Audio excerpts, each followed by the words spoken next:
Okay, congratulations. Holy mackerel, were you ever amazing in Holy this? mackerel. Holy mackerel, Batman. Holy mackerel, Batman. Colin, a role of a lifetime? Yeah, absolutely, yeah. Yeah, I mean, I don't know if I'll ever get the chance to do anything like it again, to be honest with you. I'm not talking about the end result or, you know, but just the experience of it, yeah, just the experience and just attempting to walk in those shoes and ask you the questions of yourself that you had to ask doing it and trying to get in that headspace and just being there emotionally and physically and all the boys and the travelling and Morocco and Thailand and working with Oliver and Angie and Val and the whole lot. It was an really amazing experience. Nothing that I'd done up until now. And as I said, seriously, and it's fine because once in a lifetime is enough, but probably nothing from now on in will compete with just the experience. When you found out you were going to get the role, where did you start? How did you prepare? I started in the pub celebrating, I'm sure. Seriously, I know I always talk about that, but and then after that, where did you start? I went to the bookshop and hit the history section and just bought a shitload of literature, none of which I finished at all, but I had like 25 books and dipped in and out of all of them. Well, how much did you know about this guy before you started? Nothing. As a kid, I knew there was someone called Alexander. I didn't know he was of Macedon. I didn't know if he was Russian or what the fuck. But I knew there was someone called Alexander the Great who conquered the world or something. But I knew very little. And then, having gotten a chance to do the part and having been told by Oliver that it was a go, then I started to learn more about it. And even just through conversations with Oliver, you know, and him imparting his knowledge, he was an amazing springboard. What about the physical aspect of this film? Because you've never done anything like this. So. No, it was cool, man. I mean, fuck. A lot of it was, I mean, the battles were just savage to shoot them. I mean, they're savage story-wise in the film. They're so graphic and they're so tense and they're so just ultimately, you know, purely violent. But the making of them was pretty tough as well. You know, we shot the first battle, Gaugamela, was shot outside of Marrakesh, and it took about 4 weeks. 3 or 4 weeks, I think, with 2 crews. And then the last battle, the Indian battle, was shot in Thailand, and that took 3 weeks again. And both of them had their dangers, and both of them kind of had different styles, different energies, but they were savage. And all the fucking boys, man. I was alright. I wasn't so bad because I was in cavalry. I was on my horse. I'm the king. But the boys on the ground bet the fuck out of each other. Like, really. And there was... no one got injured, you know, badly, thank God. But there was a lot of cuts and bruises and abrasions. And they were long days. They were like... you know, 10, 12-hour days of seriously just beating the shit out of each other for 3 solid weeks every day with blood all over you. And it got fairly, after a while, you know. And that elephant scene, were you mad? You did that. You actually went up against that elephant? I did, and so I don't know if that's me in that take. I did on certain takes. You must have had a few pints before that scene. No, gee, you joke me. I fucking hadn't, not a drop. Jesus Christ. God.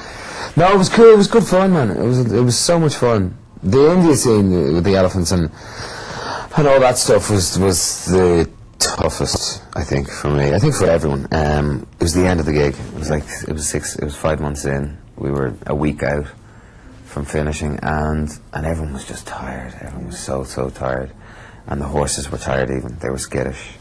So, you know, 400 Indians coming through the forest with swords, and the horses were fucking...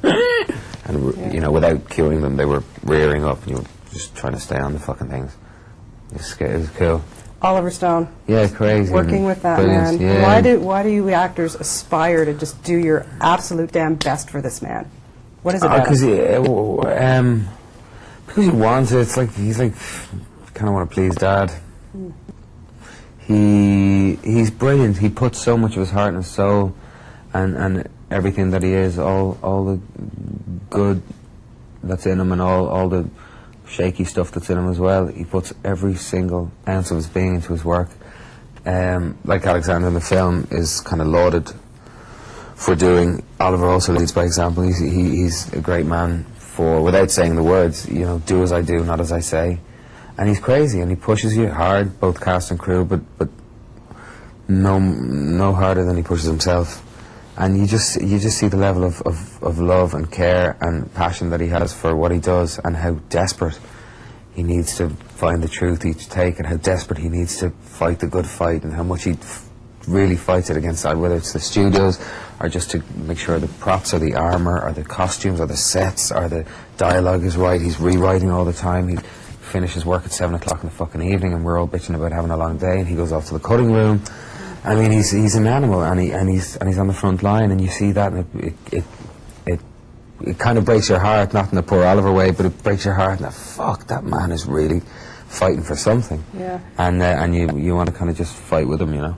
I can't imagine that this role didn't change you. I mean, here is a guy who, you know, so revered, so loved, but you know what, really, he was a very lonely and sad person. I found it heartbreaking, the story.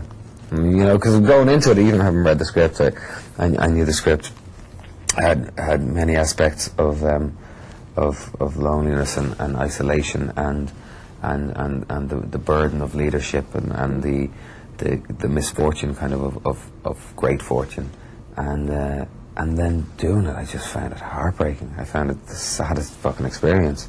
I really didn't, you know, he wasn't having much fun ever. Really, some couple of good times, you know. Going into Babylon was a good time. It was there were few and far between the times that were purely joyous. Did you relate to him at all? I mean, not really. No, I mean, I could if I needed, I could draw correlations between my life and his, but they'd be highly fictional.